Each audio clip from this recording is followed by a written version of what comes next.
안녕하세요. 오늘은 어떻게 민주주의는 무너지는가라는 책을 한번 같이 살펴볼까 합니다.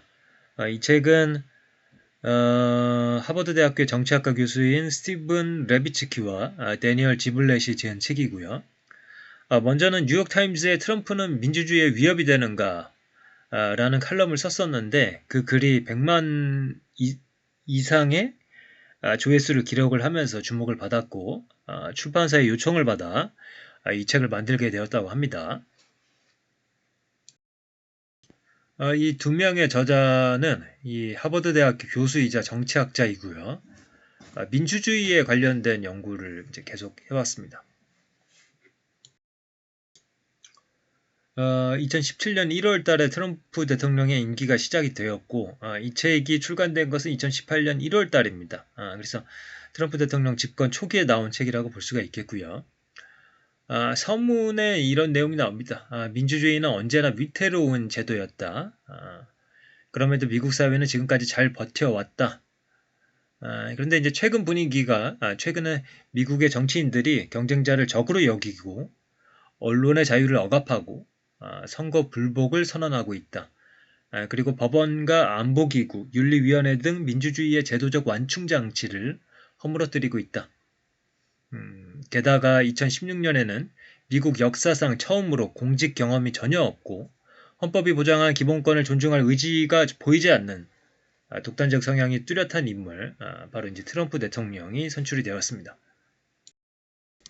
저자들이 보기에 최근에는 이 군사 쿠데타를 비롯하여 폭력적인 권력 장악은 찾아보기 힘들다.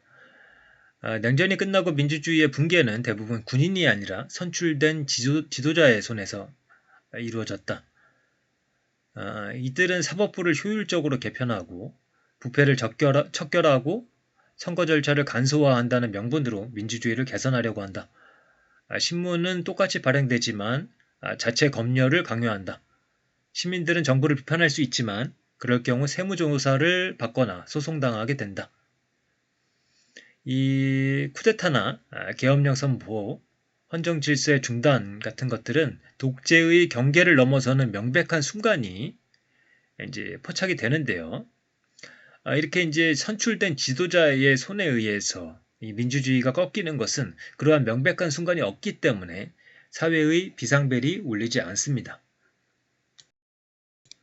그래서 민주주의를 위협할 수 있는 이런 극단주의자들이 나타나면 1차적으로는 정치 지도자와 정당이 나서서 이러한 인물이 당내 주류가 되지 못하도록 차단을 해야 됩니다.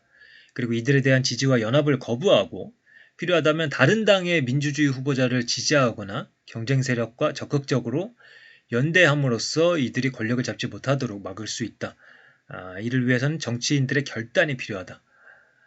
그러나 이 기성 정당이 두려움과 혹은 기회주의 판단착오로 인해 극단주의자와 손을 잡을 때 민주주의는 무너진다고 합니다. 이 히틀러를 비롯해서 여러 독재자들, 이들은 아웃사이더 정치인들로부터 이제 시작을 했다 이렇게 볼 수가 있는데 이들이 모두 내부로부터 그리고 선거나 강력한 정치인과의 연합을 통해서 권좌에 올랐다는 공통점이 있습니다. 엘리트 집단은 이들을 제어할 수 있다라고 믿었지만 그것은 치명적인 실수였던 거죠. 이러한 잠재적인 대중선동가들은 모든 민주주의 사회에 존재하며 때로 그들은 대중의 감성을 건드린다. 그러나 어떤 사회에서는 정치 지도자들이 경고 신호를 인식하고 이러한 인물들이 권력의 중앙무대로 올라서지 못하도록 방어를 합니다. 이때 이 역할을 하는 게 정당이죠. 정당이 사회적 거름망으로서 기능한다. 간단하게 말해서 정당은 민주주의의 문지기, 즉 게이트키퍼인 셈이다. 그래서 이제 이 잠재적인 독재자를 감별할 수 있어야 되겠죠.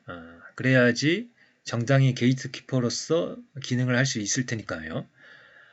이 네 가지 신호를 이제 저자들은 이야기를 하고 있습니다. 첫 번째는 말과 행동에서 민주주의 규범을 거부한다. 두 번째로 경쟁자의 존재를 부인한다.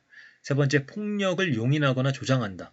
네 번째, 언론의 자유를 포함하여 반대자의 기본권을 억압하려는 정치인을 유심히 지켜봐야 한다.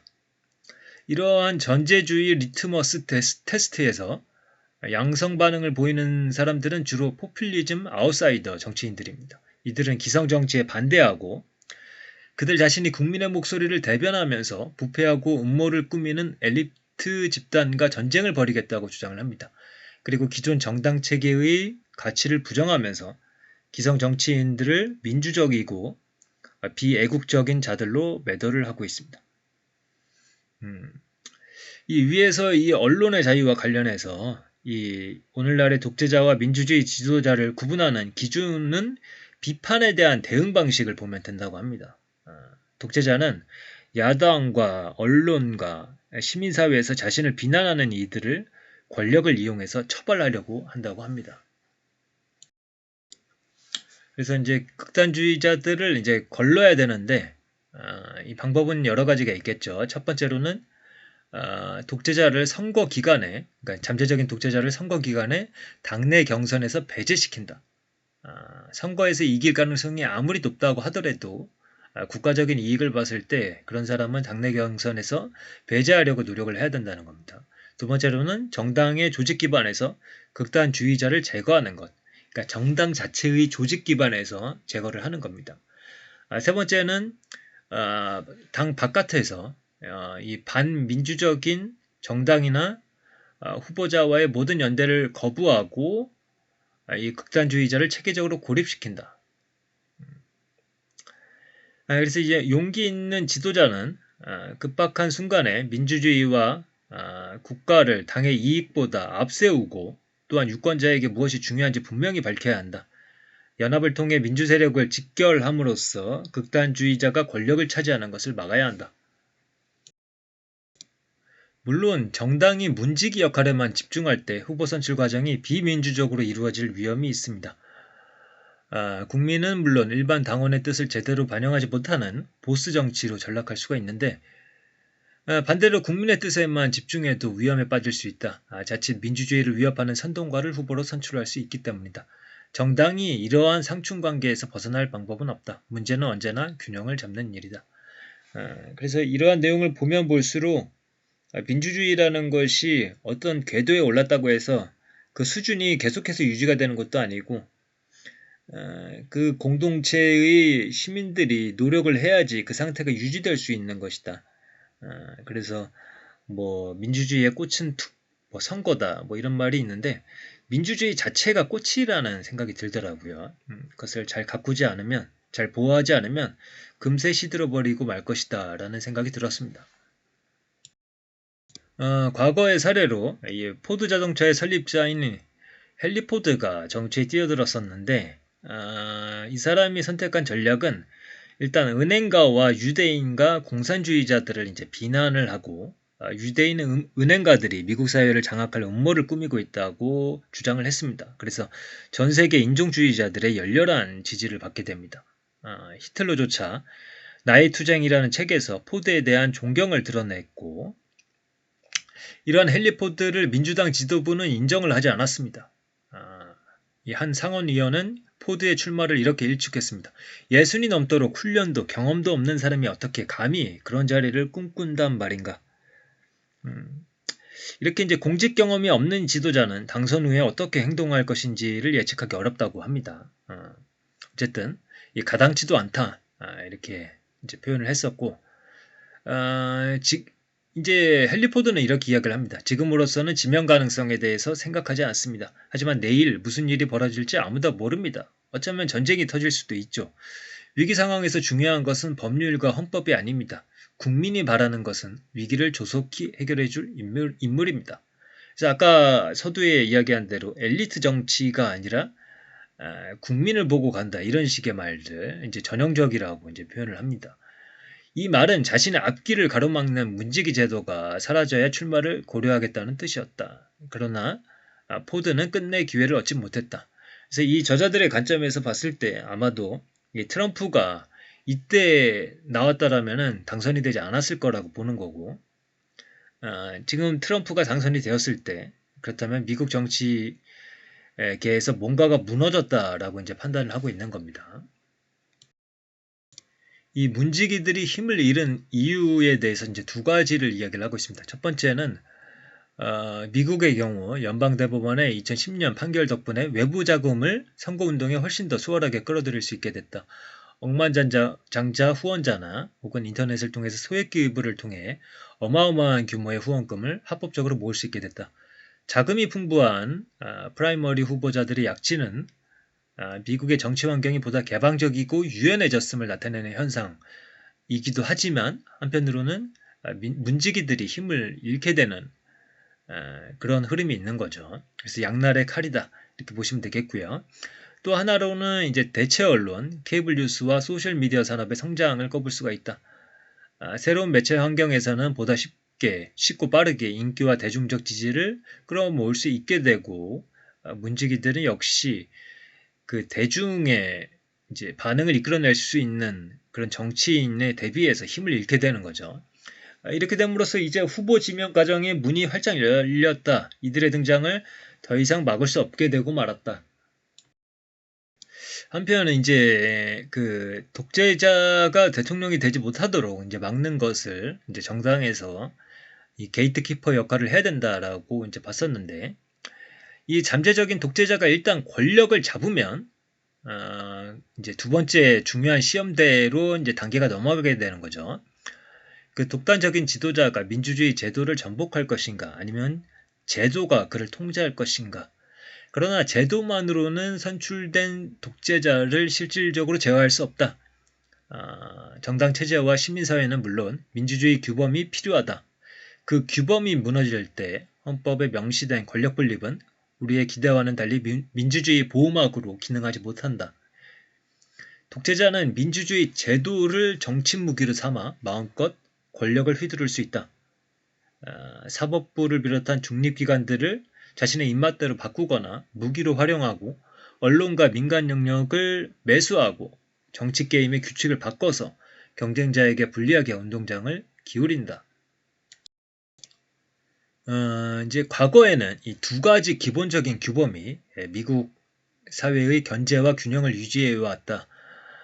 이 두 가지 규범의 첫 번째는 상대 정당을 정당한 경쟁자로 인정하는 상호 관용과 이해라는 어떤 그런 규범이고요. 두 번째로는 제도적인 권리를 행사할 때 신중함을 잃지 않는 어떤 자제력을 발휘하는 것을 두 번째로 뽑고 있습니다. 이 두 가지의 규범이 20세기 대부분의 기간 동안 미국 민주주의 기반을 강화해 왔다. 양당의 지도자들은 서로를 정당한 경쟁자로 받아들였고 그들에게 시한부로 주어진 제도적 권리를 오로지 당의 이익을 위해서만 활용하려는 유혹에 굴복하지 않았다.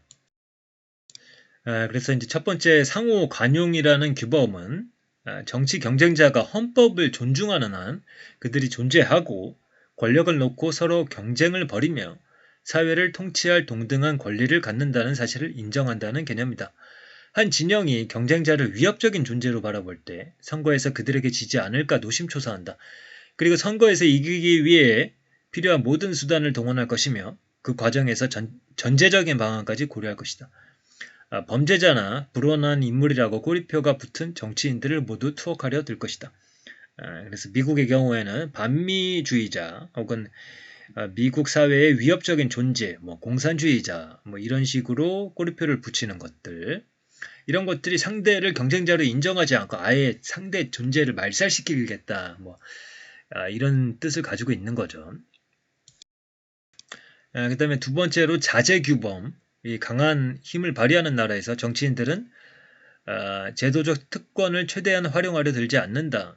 비록 그게 합법적인 테두리 안에 있는 것이라고 해도 기존 체제를 위태롭게 만들 위험이 있기 때문이다. 자제의 반대는 제도적 특권을 마음껏 휘두르는 것이고 법학자 마크 터시넷은 이를 헌법적 강경태도라고 불렀다. 극단적인 정치 분열은 민주주의 규범에 위협이 된다. 정치판이 세계관의 차이를 넘어 사회적, 인종적, 종교적 갈등으로 배타적인 진영으로 분열될 때 그 사회는 관용의 규범을 유지하기 힘들다. 행정명령, 사면권, 대법관 임명권 이 세 가지는 대통령에게 주어져 있고 필리버스터 상원의 조언과 동의, 대통령 탄핵은 입법부의 권한이다. 권력기관이 이러한 권한을 무기로 사용할 때 의회는 마비되고 정부는 기능을 멈춘다. 20세기 동안 미국 정치인들은 그러한 권한을 활용하면서 자제의 규범을 잊지 않았다. 대통령은 연방대법원 규모를 합법적으로 조정할 수 있다. 그럼에도 미국 대통령들은 한 세기 넘게 그러한 일을 하지 않았다. 그리고 이제 루즈벨트 대통령 이제 사례에도 강력한 정치 우위를 이제 누렸던 대통령인데, 이 루즈벨트가 대법원을 재구성하려는 시도를 했을 때 전면적인 반대에 부딪혔다. 우선 언론이 가차없는 비판을 쏟아내기 시작했다. 이 루즈벨트 대통령은 이외에도 행정명령을 총 3,000번이나 활용을 했다고 합니다. 그리고 세 번째 임기에 도전하겠다고 150년 된 역사 규범을 파괴하려 하였다고 평가를 하고 있습니다. 이 규범을 무너뜨린 대표적인 사례가 이제 트럼프 사례가 되겠죠. 이 책을 쓴 이유이기도 할 것입니다. 트럼프는 또한 선거 결과의 정당성에 공식적으로 의문을 제기함으로써 민주주의의 핵심 규범을 파괴했다. 부정선거에 대한 근거 없는 비난은 선거제도에 대한 국민의 믿음을 짓밟는다. 선거에 대한 신뢰가 무너질 때 민주주의 제도에 대한 신뢰도 무너진다. 또한 이제 트럼프는 언론에 대한 공격도 했습니다. 트럼프가 언론에 대한 존경이라고 하는 기본적인 규범을 저버리면서 신뢰의 상실은 더욱 심각해졌다. 개인적으로 언론을 적으로 생각했던 리처드 닉슨도 공식적으로 언론을 공격한 적은 없었다. 근데 이렇게 그 규범이 왜 무너졌는가 생각을 곰곰이 해보면은 결국에는 이제 양극화 현상이 거기에 자리를 잡고 있다라는 거죠. 미국 민주주의의 가드레일이 흔들리고 있다. 80년대와 90년대 시작된 민주주의 규범의 침식은 2000년대에 들어와 가속화되었다.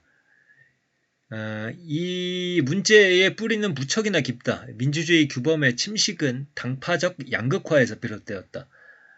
이 양극화는 정책 차이를 넘어서 인종과 문화에 걸친 본질적 갈등으로까지 뻗어 있다. 이러한 극단적인 양극화는 민주주의를 죽음에 이르게 할 수 있다. 이 부시 대통령은 칼 로브 고문의 조언에 따라서 초당적인 협력을 포기하고 전적으로 우측 행보를 이어나갔다. 로브는 유권자 집단이 극단적으로 양극화된 상황에서는 공화당이 유동층을 포기하고 지지자 집단에 집중해야 승리할 수 있다고 주장한 인물이다. 그래서 이제 어떠한 현상이 발생을 했을 때 그거를 고치려고 노력하는 정치인들이 아니라 그걸 이용하려고 하는 정치인들이 반드시 나타나게 되겠죠. 지난 4반세기에 걸쳐서 민주당과 공화당은 경쟁관계를 넘어서 진보 진영과 보수 진영으로 완전히 갈라졌다.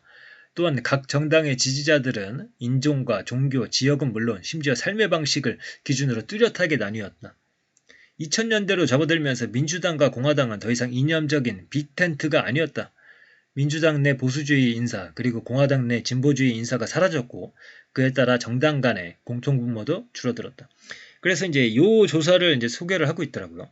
1960년에 자신의 자녀가 상대 정당의 지지자와 결혼하면 어떨 것 같냐 했을 때 민주당 지지자의 4%, 공화당 지지자의 5%가 언짢을 것이라고 이야기를 했는데 2010년에 이런 조사를 하니까 민주당 지지자의 33%, 공화당 지지자의 49%가 다소 혹은 상당히 불쾌할 것이라고 이야기를 했습니다.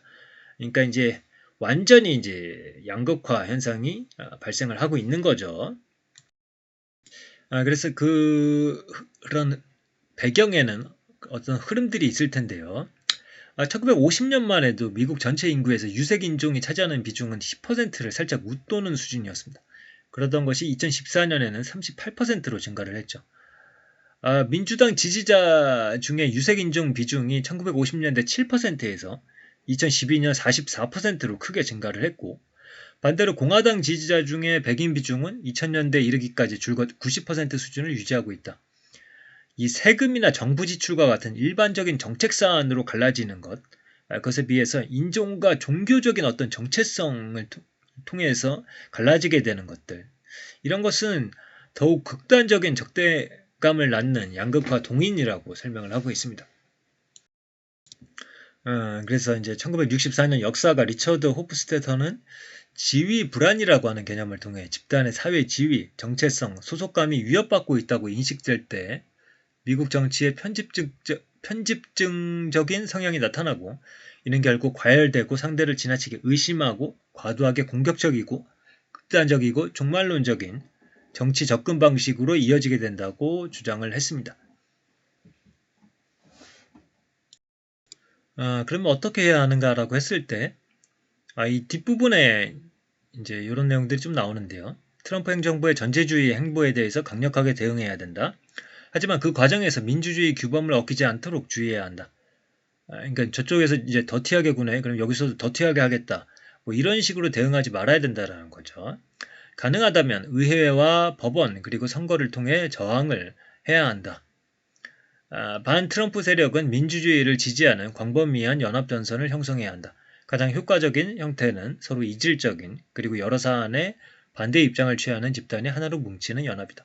그래서 이게 이제 아까 말씀드린 대로 트럼프 대통령 집권 초기에 써진 책이고 그것에 대해서 어떤 위기의식을 가지고 있던 사람들이 쓴 책인데 사실 우리나라의 일도 아니고 그렇기 때문에 여기서는 우리가 그냥 교육만 얻으면 되겠죠. 우리나라의 경우 어떻게 생각을 해야 되는가 그런 식으로 생각하면 될 것 같습니다. 그리고 극단적인 양극화를 해결하기 위해서 연합전선을 펼치는 것 그리고 그 외에 다른 방법도 모색할 수 있다. 일단 양극화, 미국의 양극화를 고착화하는 두 가지 요인에 집중해야 한다. 두 가지 요인이란 첫 번째로 인종적, 종교적인 재편 그리고 점점 더 심각해지는 경제 불평등. 이러한 문제를 해결하기 위해 우리는 정당이 대변하는 대상이 바뀌어야 한다고 생각한다. 그래서 미국의 경우, 이 공화당의 경우에는 지지자 집단의 구성을 다각화할 필요가 있다. 그래서 점차 줄어들고 있는 백인 개신교 집단에 대한 의존도를 낮춰야 한다. 그래서 이 백인 개신교 집단을 넘어서서 당의 기반을 확장할 방안을 찾아야 된다고 권고를 하고 있고요. 그리고 이제 미국의 민주당에 대해서 이들이 제시하는 것은 조금 방향이 다른데요. 이들은 민족을 떠나서 오랫동안 소외받았던 계층, 하위 계층의 생활고를 해결해 주는 것. 그러니까 이제 어떤 민족적인 접근이 아니라 계층적인 접근이죠. 사회보장제도나 메디케어처럼 사회 구성원 대다수에게 혜택을 주는 복지정책은 사회 적달감을 누그러뜨리고 미국의 다양한 유권자 집단을 연결하는 다리의 기능을 한다. 이러한 정책을 장기적으로 추진함으로써 인종 갈등에 따른 역풍은 일으키지 않으면서 소득 불평등을 해소할 수 있다. 그래서 이제 민주당은 사회 불평등 해소에 기여해야 한다. 이것은 시대의 과제고 단지 사회 정의에 관한 문제가 아니라 미국 민주주의의 생존이 여기에 달려있다라고 보고 있습니다.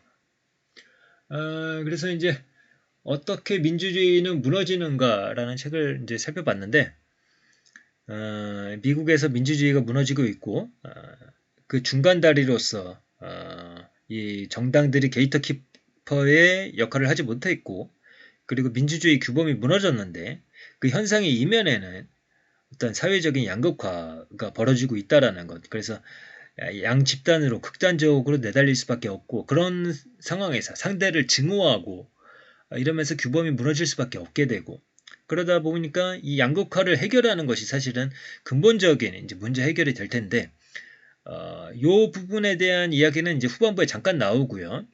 그 중간 다리로서 그것이 이제 미국 정치의 문제가 어디서 도출되었는지 게이트키퍼 그다음에 규범이 무너졌다. 여기에 이제 포커스를 맞춰서 이제 책을 썼다라고 보시면 됩니다. 그래서 가장 중요한 문제인 이 양극화를 어떻게 해결할 것인가에 대한 문제는 미국뿐만 아니라 우리나라에서도 이제 고민해봐야 될 문제가 아닌가. 그리고 이에 대해서 적절한 답을 혹은 어떤 심도 있는 논의를 한 책들 다음에 한번 살펴보도록 하겠습니다. 그러면 오늘의 리뷰는 이것으로 마치도록 하겠습니다. 감사합니다.